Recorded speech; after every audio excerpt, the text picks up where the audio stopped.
दिलों में हो सबके लिए प्यार, आने वाला हर दिन लाए खुशियां पार। इस उम्मीद के साथ आओ भूल के सारे गम, छठ पूजा 2022 का हम सब करें वेलकम।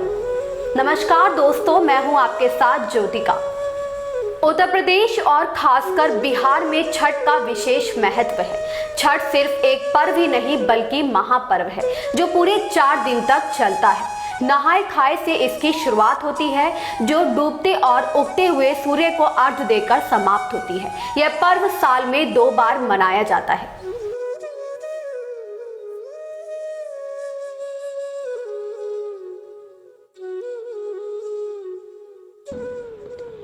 पहली बार चैत्र में और दूसरी बार कार्तिक में। चैत्र शुक्ल पक्ष षष्ठी पर मनाए जाने वाले छठ पर्व को चैती छठ और कार्तिक शुक्ल पक्ष षष्ठी पर मनाए जाने वाले पर्व को कार्तिकी छठ कहा जाता है। पारिवारिक सुख समृद्धि और मनोवांछित फल प्राप्ति के लिए यह पर्व मनाया जाता है। इसका एक अलग ऐतिहासिक महत्व भी है। माता सीता ने भी की थी सूर्य देव की पूजा।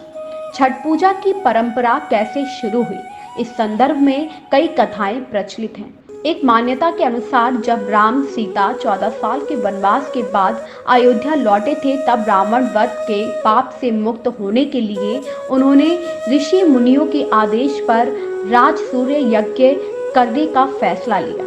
पूजा के लिए उन्होंने मुग्दल ऋषि को आमंत्रित किया।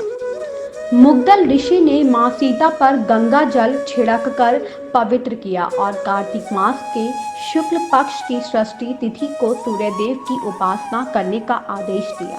इससे सीता ने मुग्दल ऋषि के आश्रम में रहकर 6 दिनों तक सूर्यदेव भगवान की पूजा की थी। सप्तमी को सूर्योदय के समय फिर से अनुष्ठान कर सूर्यदेव से आशीर्वाद प्राप्त किया था। महाभारत काल से ही हुई थी छठ पर्व की शुरुआत।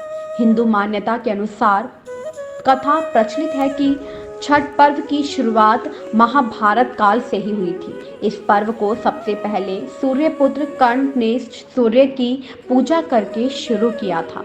कहा जाता है कि कर्ण भगवान सूर्य के परम भक्त थे और वो रोज घंटों तक पानी में खड़े होकर उन्हें अर्घ्य देते थे। सूर्य की कृपा से ही वह महान योद्धा बने। आज भी छठ में अर्घ्य दान की यही परंपरा प्रचलित है। द्रौपदी ने भी रखा था छठ व्रत। छठ पर्व के बारे में एक कथा और भी है। इस किंवदंती के मुताबिक जब पांडव सारा राजपाट जुए में हार गए, तब द्रौपदी ने छठ व्रत रखा था। इस व्रत से उनकी मनोकामना पूरी हुई थी और पांडवों को सब कुछ वापस मिल गया। लोक परंपरा के अनुसार सूर्यदेव और छठी मैया का संबंध भाई बहन का है, इसलिए छठ के मौके पर सूर्य की आराधना फलदायी मानी गई। क्या है छठ का पौराणिक महत्व? इन कथाओं के अलावा एक और किंवदंती भी प्रचलित है। पुराणों के अनुसार प्रियव्रत नामक एक राजा की कोई संतान नहीं थी। इसके लिए उसने हर जतन कर डाले, लेकिन कोई फायदा नहीं हुआ। तब उस राजा को संतान प्राप्ति के लिए महर्षि कश्यप ने उसे पुत्रेष्टि यज्ञ करने का परामर्श दिया। यज्ञ के बाद महारानी ने एक पुत्र को जन्म दिया, लेकिन वह मरा पैदा हुआ। राजा के मृत बच्चे की सूचना से पूरे नगर में शोक छा गया।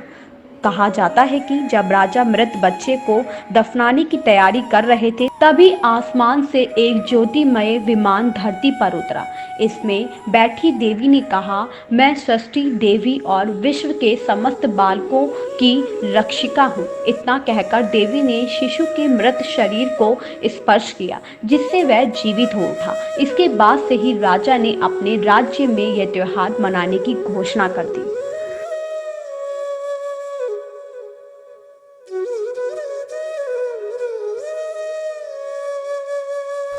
आप सभी दर्शकों को हमारी ओर से छठ महापर्व की हार्दिक शुभकामनाएं एवं बधाई। धन्यवाद।